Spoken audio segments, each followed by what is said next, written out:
आज ये उम्मत जलील है, परेशान है, खार है। क्यों?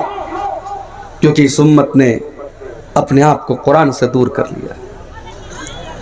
वो कुरान के जिसके बारे में अल्लाह ने फरमाया, लौ अनज़लना हाज़ल कुरान अला जबलिन लरअयतहु खाशियम मुतसद्दिअम मिन खशियतिल्लाह। अगर हमने इस कुरान को किसी पहाड़ के ऊपर भी उतारा होता तो पहाड़ भी अल्लाह के खौफ से चूर चूर हो जाता। ऐ इंसानों, तुम्हारे दिल की क्या औकात है? तुम्हारा दिल तो मामूली सा दिल है। इस कुरान को हमने किसी पहाड़ पर भी उतारा होता तो पहाड़ भी अल्लाह के खौफ से चूर चूर हो जाता।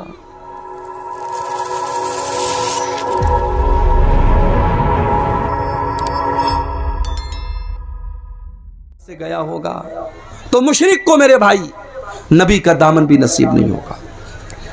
मगर आज का मुसलमान क्या कर रहा है? करे गैर गर्बुत की पूजा तो काफिर, करे गैर गर्बुत की पूजा तो काफिर, कवाकिब में माने करिश्मा तो काफिर, झुके आग पर बहरे सजदा तो काफिर, जो ठहराए बेटा खुदा का तो काफिर, मगर मोमिनों पर कुशादा है राहें, परस्तिश करे शौक से जिसकी चाहे, नबी को जो चाहे खुदा कर दिखाएं, इमामों का रुतबा नबी से बढ़ाएं, मज़ारों पे जा जा के नजरें चढ़ाएं, शहीदों से जा जा के मांगे दुआएं, न तौहीद में कुछ फर्क इससे आवे, न इस्लाम बिगड़े न ईमान जावे। ये ईमान कैसा ईमान है मेरे भाई? क्या आज मुसलमान मज़ारों पे जाके सजदा कर रहा है? ये महीना आया रबीउल सानी का, इस महीने में बड़े पीर साहब के नाम का बकरा ज़बा होता है, उनके नाम की 11वीं होती है। तो इस उम्मत की सबसे बड़ी प्रॉब्लम शिर्क है। और आगे बढ़िए, आज ये उम्मत जलील है, परेशान है, खार है। क्यों? क्योंकि इस उम्मत ने अपने आप को कुरान से दूर कर लिया। वो कुरान के जिसके बारे में अल्लाह ने फरमाया, लौ अनज़लना हाज़ल कुरान अला जबलिन लरअयतहु खाशियम मुतसद्दिअम मिन खशियतिल्लाह। अगर हमने इस कुरान को किसी पहाड़ के ऊपर भी उतारा होता तो पहाड़ भी अल्लाह के खौफ से चूर चूर हो जाता। ऐ इंसानों, तुम्हारे दिल की क्या औकात है? तुम्हारा दिल तो मामूली सा दिल है। इस कुरान को हमने किसी पहाड़ पर भी उतारा होता तो पहाड़ भी अल्लाह के खौफ से चूर चूर हो जाता। आज कुरान पढ़ा जा रहा है, हमारे दिल के ऊपर कोई असर नहीं हो रहा है। यहां तो कुरान पढ़ा जाता था, अल्लाह के प्यारे नबी जब नमाज में कुरान पढ़ते थे सहाबा रोने लगते थे। सहाबा कभी कभी कुरान पढ़ते थे, अल्लाह के प्यारे नबी की आंखों से आंसू बहने लगते थे। कुरान को सुन करके जिन्नात ईमान ले आए। हो लोगों, आज वही कुरान हमारे सामने पढ़ा जा रहा है, हमारे दिलों के ऊपर कोई असर क्यों नहीं हो रहा है? कुरान, फुज़ैल इब्ने अयाज़ को देखो, अपने ज़माने का बहुत बड़ा डाकू है। डाका डालने के लिए एक मकान की छत पर कूदता है, रात का सन्नाटा है, अल्लाह का कोई बंदा कुरान की तिलावत कर रहा है और कुरान पढ़ते पढ़ते 27वें पारे की सूरह हदीद की 26वें पारे की सूरह हदीद की आयत पढ़ता है, अलम यानि लिल्लज़ीना आमनू अन तख़शअ क़ुलूबुहुम लिज़िक्रिल्लाह। ऐ ईमान वालो, क्या अभी वो टाइम नहीं आया कि अल्लाह का कलाम सुन करके तुम्हारे दिल पिघल जाएं? ऐ ईमान वालो, क्या अब भी तुम नहीं सुधरोगे? क्या तुम अब भी तौबा नहीं करोगे?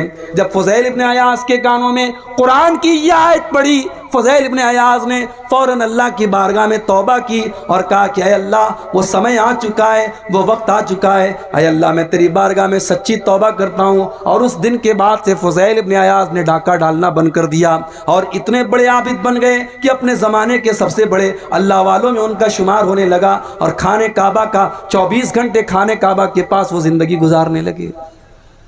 कुरान की एक आयत दिल की दुनिया बदल देती। मगर हमारा नौजवान, उस बेचारे को तो गाने में मज़ा आता है, उसको म्यूज़िक में मज़ा आता है। वो ईयरफोन लगा करके कानों में बाइक भी चला रहा है तो गाना सुन रहा है, कार में बैठा है तो कार में भी गाना बजा रहा है, उसको म्यूज़िक में सुकून मिलता है। अला बिज़िक्रिल्लाहि तत्मइन्नुल कुलूब।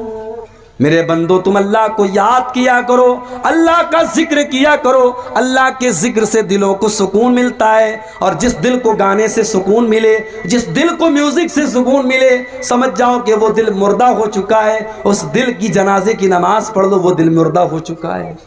दिल अगर जिंदा है तो उसको कुरान के जरिए सुकून मिलेगा। आज हमारा नौजवान कुरान नहीं पढ़ता, कुरान नहीं सुनता। किसी अच्छे कारी की आवाज में कुरान पढ़ो।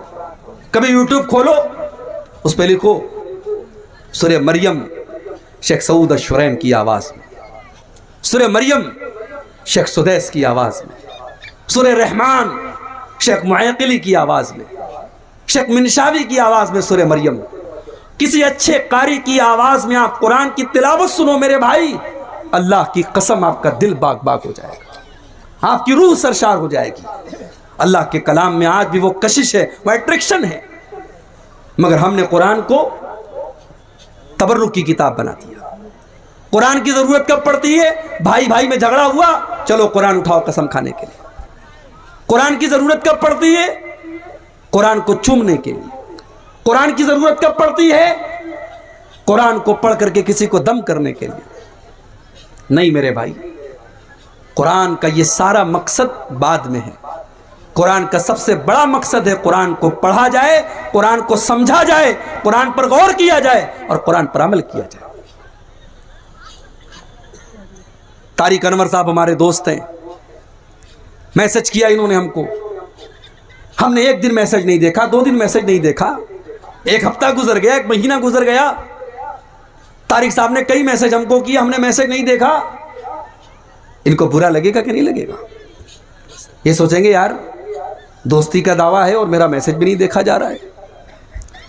व्हाट्सएप पर कोई दोस्त मैसेज करे और हम व्हाट्सएप खोलें और दुनिया भर के मैसेज चेक करें और अपने दोस्त का मैसेज चेक ना करें, तो दोस्त तो नाराज हो जाएगा ना। कुरान अल्लाह का मैसेज है, कुरान अल्लाह का मैसेज है और वो मैसेज हमें मिला है मेरे भाई।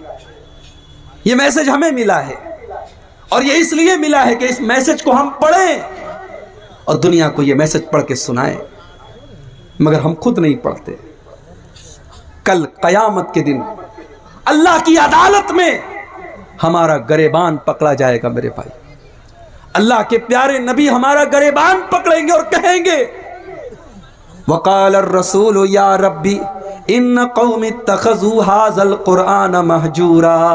अल्लाह के रसूल कहेंगे आय अल्लाह मेरी कौम ने कुरान को छोड़ दिया था, आय अल्लाह मेरी कौम कुरान को नहीं पढ़ती थी। मोबाइल पर मैं व्हाट्सएप का मैसेज तो 50 बार चेक करती थी, मोबाइल पर मैसेज तो 50 बार चेक करती थी, आय अल्लाह तेरा मैसेज ये कभी खोल करके नहीं देखते थे।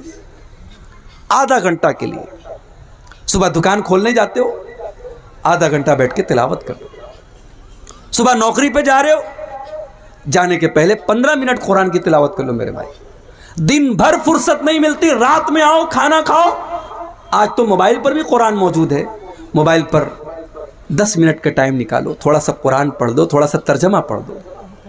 वलक़द यस्सरनल कुरआन लिज़्ज़िक्रि फ़हल मिन मुद्दकिर। हमने इस कुरान को आसान बनाया है याद करने के लिए, हमने इस कुरान को आसान बनाया है नसीहत हासिल करने के लिए, हमने इस कुरान को आसान बनाया है समझने के लिए। फ़हल मिन मुद्दकिर, क्या है कोई कुरान को समझने वाला, क्या है कोई कुरान से सबक हासिल करने वाला? तो ये उम्मत कुरान से दूर है, ये उम्मत नमाज से भी दूर है। मस्जिद के लिए जलसा हो रहा है, मस्जिद बन भी जाएगी इंशाअल्लाह, मगर आज मस्जिदों का हाल क्या है? जलसे में आ रहे हैं 1000 लोग, फजर तक सब गांव में रहते भी हैं, लेकिन फजर की नमाज में कितने लोग मिलेंगे? 20 लोग, 25 लोग, 10 लोग, 15 लोग।